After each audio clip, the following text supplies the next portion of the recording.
morning guys. Kasabot ko sa Mindanao. Sa aking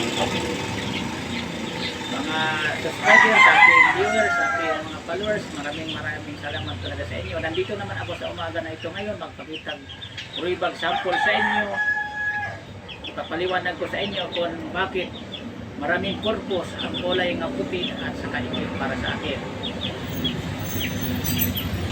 Una sa lahat, pasalamat muna ako, unahin ko sa aking mga nanonood, sa aking mga viewers.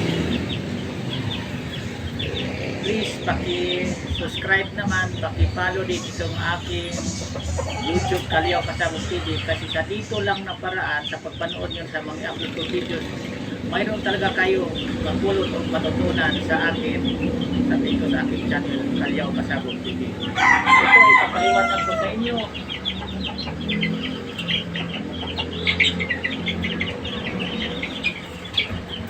Ito na siya yung sinasabi ko sa inyo nga kinukuha ko sa kaibigan kong mas una sa aking nag-breed kasi mas nakaedad siya sa akin. Ito ang tinawag niya malaki na. Nabuhay ko siya, yung tinawag niya high action black.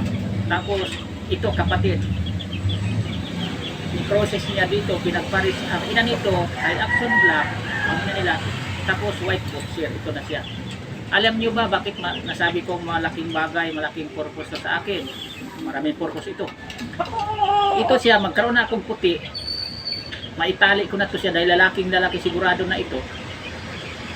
Tsaka ito, itim. Mayroon nang makita ang aking mga pula at saka itim bulit, talisay, ang aking mga manok na puti at saka itim. Kailangan ko pag binabain ng kulay. Bakit nasabi ko sa inyo na malaking bagay yun, maraming purpose? Ang una, palahiin ko ito, i-process yung white boxer na lalaki, ito kung itim, i-process ko ito sa linyada sa aking mga manok para tataas, mas quality ang aking mga pag-process sa linyada sa mga manok na ialagaan ko.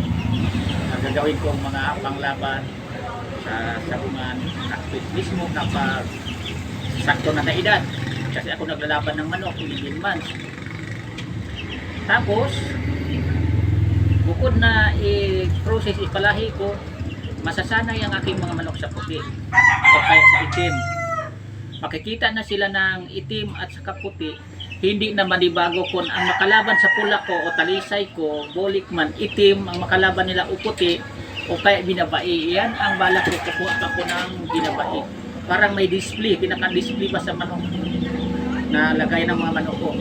Isanay ko sila sa ispar, sa itim, sa puti, at saka sa binabai. Yan ang pinaka-purpose dyan. Tapos, itong isa, lalaki, process din ito ng white coat serum, at saka ay action black. Pangatlo ito, lalaki din ito, sinibalang ito. Tingnan yung balang, lalaki. Diba, sabi ko sa inyo, sa pagpili ay sisiyo pa lang, kabisado ko na ang malaking babae. Hindi ko nga ito palahi, di ko ito linyada sa manok ko. Pero, pagtingin ko, alam ko ang lalaking babae. Lalo na kung pagkaanak ito, mag-process ko ito. Tandang-tanda ko na, paglabas pa lang sa seal, sa incubator, sa biol pa siya, alam ko na kung sarili ko ng papalahi itong mga puti at saka itim. Hindi ko nga kabisado pa, pero tinitingnan ko lang, napili ko parehas lalaki. Yan. Tapos ito din, pakita ko rin sa inyo, lalaki na rin. Yan, kasama din ito, pang-apat, kulit kuha ko ito. Akala ko naman alimbuyugin, itim, pero gold pala siya, magiging gold na itim. Magkaroon na din ako ng gold. May pang-process na ako. Yan ang sinasabi ko sa inyo, pasabog kayong mga baguhan pa lang. Kailangan ang mga manok natin, importante din na haluan natin ng ibang kulay. Kung hindi man kayo nag-breed, kailangan i-spar nyo sa mga bulit ang manok nyo, sa talisay, sa puti, o sa binabait. Yan ang pinaka-importante. sa mga manok nating mga panglaban. Yan lang muna ang maibigay kong tips at mga sa inyo ngayon. Maraming salamat sa pagpanood sa i-upload itong video sa aking YouTube Kaliyaw Kasabang TV sa aking channel. Thank you sa inyo lahat. Bukas naman tayo uli. Ang masabi ko lang, basta tayo na mahilig mag-alaga ng manok, marunong tayo magtiis sa sisiyo hanggang pagdating na limas. Hindi natin sa inyo paglaban. Yan lang. Thank you. Maraming salamat. Bye-bye.